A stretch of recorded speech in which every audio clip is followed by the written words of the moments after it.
આવતીકાલે રાજ્યના મૃદુ મુખ્યમંત્રી ભૂપેન્દ્રભાઈ પટેલ વડોદરા શહેરના મહેમાન બનવાના છે, એટલે કે શહેરમાં આવવાના છે. MS યુનિવર્સિટી ખાતે પણ વિશેષ મુલાકાત કરવાના એક કાર્યક્રમમાં હાજરી આપવાના. પરંતુ તે પહેલાં કેટલીક કડવી વાસ્તવિકતા રિયાલિટી આપણે ચેક કરીએ, એટલે કે એના વિશે ચર્ચા કરીએ. MS યુનિવર્સિટી વિશ્વવિખ્યાત, જેને ટેગમાર્ક મળ્યું છે કે વિશ્વમાં વિખ્યાત છે.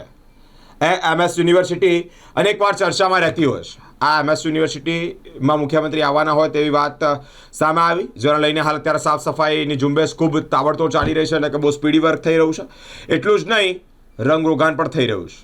સાફ સફાઈની સાથે સાથે MS યુનિવર્સિટીમાં રંગરોગાન પણ કરવામાં આવ્યું છે. પરંતુ એક દ્રશ્ય સામે આવ્યું કે આ રંગરોગાન થતી વેળાએ થાંભલા પર ચડનાર જે વ્યક્તિ છે તે ઉપર થાંભલા પર ચડ્યો છે.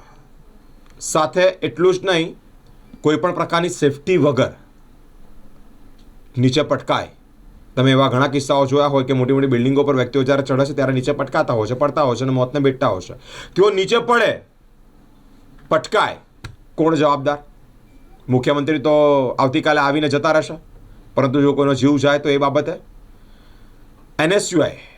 NSUIના એક વિદ્યાર્થી નેતા ઉપપ્રમુખે આ અંતર્ગત ધ્યાન દોર્યું છે અને કહ્યું છે કે જે કોન્ટ્રાક્ટ સોંપવામાં આવ્યો છે, કોન્ટ્રાક્ટ જ રદ થાય તેવી પણ માંગ કરી છે. તેવી પણ તેઓએ અપીલ કરી છે કે આ કોન્ટ્રાક્ટરની ગંભીર બેદરકારી છે કે કોઈ પણ સેફટી વગર આ માણસ ઉપર ચડ્યો છે અને કદાચ પડશે તો ગંભીર રીતે ઘવાશે અને મોતને ભેટશે. એના પહેલાં જ આ કોન્ટ્રાક્ટરની જ બેદરકારીને કારણે આ કામ થઈ રહ્યું છે, તો કોન્ટ્રાક્ટર સીધો રદ કરવામાં આવે તેવી પણ તે માંગ કરી છે. NSUIના એક વિદ્યાર્થી નેતાએ આ અંતર્ગત ધ્યાન દોર્યું છે. જ્યારે મુખ્યમંત્રી આવવાના હોય, વડોદરા શહેરમાં આવવાના હોય, MS યુનિવર્સિટીમાં આવવાના હોય, તે અંતર્ગત સાફ સફાઈ અને મેકઅપ તો ખૂબ સારી રીતે થઈ રહ્યો છે. MSમાં આવું જ હોય છે કે વારંવાર જ્યારે કોઈક મહાનુભાવ આવવાના હોય ત્યારે સાફ સફાઈ બહુ જ ચોખ્ખી હોય. બાકી તો તમને ખબર છે કે આ ચર્ચામાં રહેતી MS યુનિવર્સિટી, ત્યાં ગંદકીની ભરમાર હોય, વિદ્યાર્થીઓની ફેસિલિટી બાબતે ઝીરો હોય, ટોયલેટ બાથરૂમ સ્વચ્છ ના હોય. અનેકવાર ચર્ચામાં રહેતી યુનિવર્સિટી ફરી એકવાર ચર્ચામાં આવી છે.